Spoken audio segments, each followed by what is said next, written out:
बिस्मिल्लाहिर्रहमानिर्रहीम। अस्सलामु अलैकुम। Welcome to my channel history of Islam. उम्मीद है आप सब खैरियत से होंगे। चलें जी, हम आपके साथ आज एक बहुत ही ईमान अफरोज़ वाक़या शेयर करते हैं। ये लाहौर के एक गवाले का वाक़या है।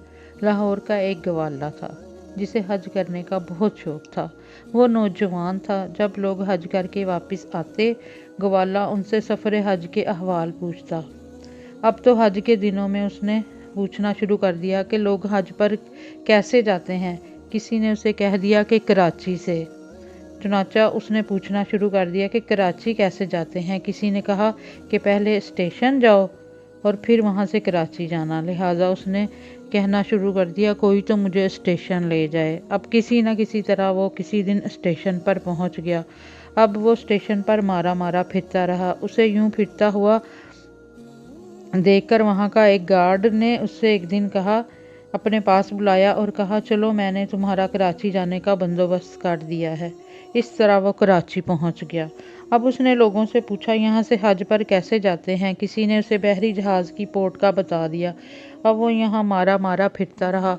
वो देखता कि कुल्ली जहाज़ पर सामान लाते हैं, वो जहाज़ के ऊपर जाते हैं। इसलिए उसने एक कुल्ली से दोस्ती कर ली और एक दिन उसे कहा, भाई मुझे अपनी वर्दी दे दो, मैं तुम्हें वापस कर दूंगा। मेरे पास पैसे नहीं हैं, मैंने भी लोगों का सामान जहाज़ पर लादना है। कुल्ली से वर्दी लेने के बाद वो सारा दिन शिप पर सामान लोड करता रहा। फिर उसने अपने कपड़े पहन लिए और कुल्ली की वही वर्दी किसी को देखकर कहा कि ये फ़लाँ कुल्ली को दे देना, और उसने उसकी वर्दी वापस दे दी। इस तरह वो जहाज़ में छुप कर बैठ गया।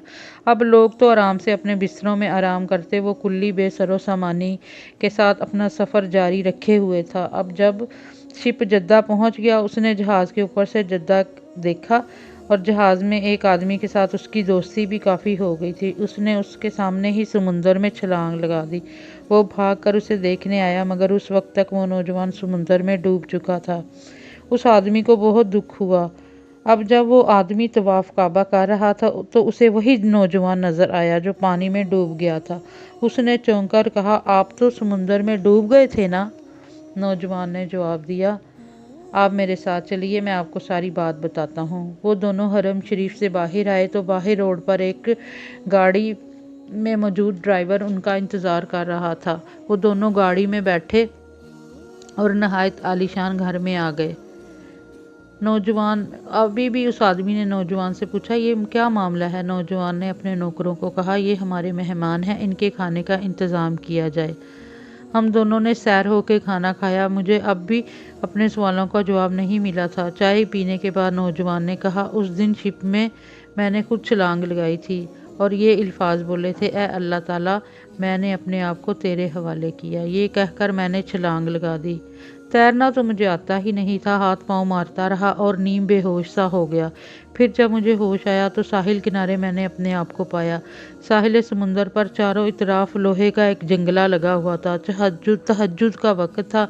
मैं अल्लाह से दुआएं करने लगा। इतने में मैंने देखा जंगले के करीब एक आलीशान घर था और उस घर के अहाते में एक गाय बांधी हुई थी। दो आदमी उसका दूध निकालने की कोशिश कर रहे थे, मगर वो गाय उनको हाथ भी ना लगाने दे रही थी।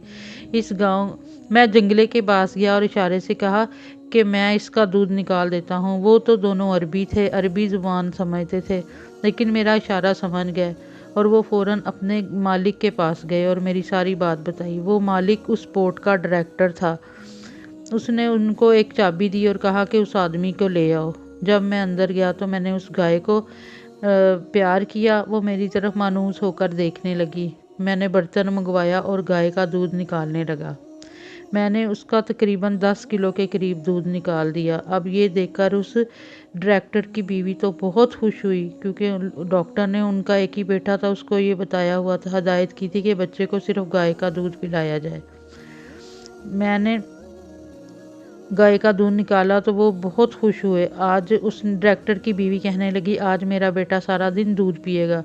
डायरेक्टर ने कहा, हमने आपको जाने नहीं देना। डायरेक्टर ने अगले दिन मुझे अपने ससुर के फार्म पर भेज दिया, जहाँ 200 तकरीबन उसके ससुर की 200 गायें थी। मैंने डायरेक्टर साहब से कहा मैंने हज करना है, उन्होंने मेरे हज का बंदोबस्त भी करवा दिया और उसके ससुर ने कहा कि आपने यहीं रहना है और हम आपके हज का बंदोबस्त भी करेंगे और बल्कि आपने यहीं रहना है। मैंने कहा नहीं, मैंने हज करना है। उन्होंने कहा चलें आप पहले हज कर लें, फिर बाद के मामले बाद में देखे जाएंगे। और फिर इस तरह मैंने हज भी कर लिया और उनसे जब मैं मिला तो उन्होंने कहा कि आपके बीवी बच्चों का मामला है तो हम उन्हें भी बुला लेते हैं। उन्होंने मुझे अपना आलीशान एक बंगला दे दिया, गाड़ी और नौकर चाकर भी दे दिए और इस तरह उन्होंने मुझे हमेशा के लिए वहाँ ही रोक लिया और अल्लाह ने मेरे काम का भी बंदोबस्त कर दिया और मेरे हज का भी। बल्कि उन्होंने मुझे इनाम के तौर पर ये दिया कि उन्होंने कहा कि आप हर साल इंशाल्लाह हज किया करेंगे। इस तरह उस वो ग्वाले की जो सच्ची लगन थी उसने अपना इनाम अल्लाह ताला से पा लिया। सच है, जब जज्बा सच्चा हो तो बात बन ही जाती है। आपको मेरा ईमान अफरोज़ वाक़या कैसा लगा? अगर आपको अच्छा लगा है तो प्लीज़ इसे लाइक कीजिए, सब्सक्राइब करके बेल के आइकन को ज़रूर दबा दीजिए ताकि अगला ईमान अफरोज़ वाक़या भी मैं जब भी शेयर करूँ तो आप तक बर वक्त पहुँच जाए। ओके, अल्लाह हाफिज़।